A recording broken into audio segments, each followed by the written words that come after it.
ഹിസ്ബുള്ളയുടെ ശക്തിയും ബുദ്ധിയും എന്താണെന്ന് യഥാർത്ഥത്തിൽ തിരിച്ചറിഞ്ഞിരിക്കുകയാണ് ഇസ്രായേൽ. അതുകൊണ്ട് തന്നെ എന്ത് ചെയ്യണമെന്നറിയാതെ നെട്ടോട്ടമോടുകയാണ് പ്രധാനമന്ത്രി നെതന്യാഹു. ഇസ്രായേലിനെതിരെയും പ്രധാനമന്ത്രിക്കെതിരെയും കൊലവിളിയുമായി ഹിസ്ബുള്ള രംഗത്ത് തന്നെയുണ്ട് എന്നത് ഏറെ ശ്രദ്ധേയം. അങ്ങനെയിരിക്കെ ഇതാ വിചാരിച്ചതുപോലെയല്ല ഹിസ്ബുള്ള എന്ന് തുറന്നു പറഞ്ഞ രംഗത്ത് വന്നിരിക്കുകയാണ് ഇസ്രായേൽ സേന.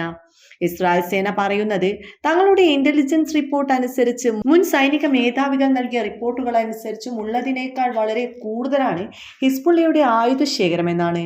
അതിൽ കൂടുതലും റഷ്യയിൽ നിന്നുള്ള ആയുധങ്ങളാണ് എന്നാണ് അവർ വാദിക്കുന്നത്. അത്യാധുനിക ആയുധങ്ങളാണ് ഹിസ്ബുള്ളയുടെ പക്കൽ ഉള്ളത് എന്ന് ഇപ്പോൾ ഇസ്രായേൽ സേന പറയുന്നതായി the Wall Street journal report ചെയ്യുന്നുണ്ട്. അതോടൊപ്പം ഇവർ പറയുന്നത് ഈ ആയുധങ്ങൾ ഏറെയും വന്നിരിക്കുന്നത് സിറിയൻ സൈന്യം വഴിയാണ്. സിറിയൻ സൈന്യമാണ് ഹിസ്ബുള്ളയ്ക്ക് ഈ ആയുധങ്ങൾ നൽകിയിരിക്കുന്നത്. സിറിയൻ സൈന്യത്തിന് ആയുധങ്ങൾ നൽകുന്നത് റഷ്യയാണ്.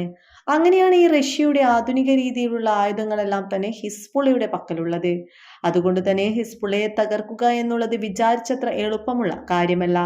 ശക്തമായ ആക്രമണം തന്നെ വേണ്ടിവരും.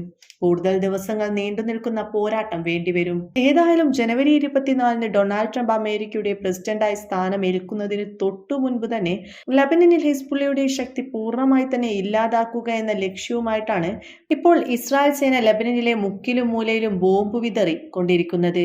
പക്ഷേ അതുകൊണ്ടൊന്നും കാര്യമില്ല എന്നതാണ് സത്യം. കാരണം ദിവസം കഴിയും തോറും ഹിസ്ബുള്ള കരുത്താർജിക്കുന്ന കാഴ്ചയാണ് കാണാൻ സാധിക്കുന്നത്. ഈ അടുത്ത സമയത്ത് ദീർഘദൂര ബാലിസ്റ്റിക് മിസൈലുകൾ അതുപോലെ തന്നെ പലതരം യുദ്ധതന്ത്രങ്ങളൊക്കെ വിക്ഷേപിക്കുന്ന തരത്തിലേക്കാണ് ഹിസ്ബുള്ള മാറിയത്. ബെഞ്ചമിൻ നെതന്യാഹുവിന്റെ വീടിന് നേരെ പോലും ആക്രമണം നടത്തുന്ന തരത്തിൽ ഹിസ്ബുള്ളയുടെ ആയുധങ്ങൾ എത്തുന്നു. അവിടെയാണ് ഈ ഹിസ്ബുള്ളയുടെ ആയുധശക്തി പൂർണ്ണമായും തകർന്നിട്ടില്ല എന്ന് പറയുന്നത്. പക്ഷെ IDF പറയുന്നത് അവിടെ ഏതാണ്ട് 75% ആയുധങ്ങൾ നശിപ്പിക്കാനുള്ള ശേഷി അല്ലെങ്കിൽ അവരുടെ സൈനിക ശേഷി നശിപ്പിക്കാൻ കഴിഞ്ഞിട്ടുണ്ട് എന്നാണ്. പക്ഷെ അതൊക്കെ പച്ചക്കള്ളമാണ് എന്നതാണ് സത്യം. അതവർ തെളിയിക്കുന്നുമുണ്ട്. എന്തായാലും ഇസ്രായേലിനുള്ള മുട്ടൻ പണിപ്പുരയിലാണ് ഹിസ്ബുള്ള അടങ്ങുന്ന എല്ലാ പലസ്തീൻ അനുകൂലികളും ഉള്ളതെന്നാണ് ഏറ്റവും പ്രധാനപ്പെട്ട കാര്യം.